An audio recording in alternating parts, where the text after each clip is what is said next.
मी किरण भगत, महाराष्ट्र नवनिर्माण सेना बदलापूर उपशहराध्यक्ष.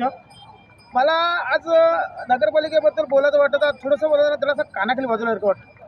आज हिंदू धर्म माघ महिन्याचे गणपती आहेत. गणपती विसर्जन नदीवर एकही लाईट लावलेली नाही आहे.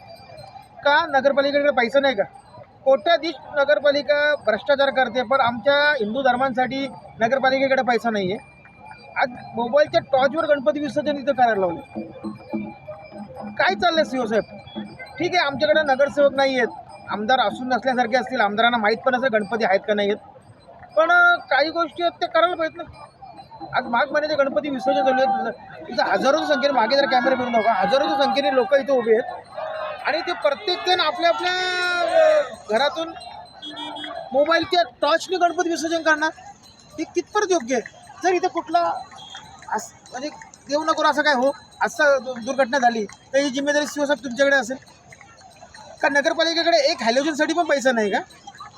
नको त्यांच्या दारात 4-4, 5-5 हॅलोजन लावतात. जर इथे 2 हॅलोजन उलटे फिरले असते गणपती विसर्जन झालं असतं सुखात.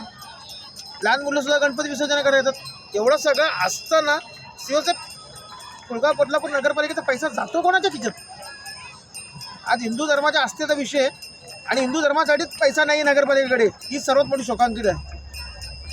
बघा, जनतेला लक्षात ठेवा, आपल्या कोणाला नगरसेवक निवडून द्यायचे त्याचा विचार करा.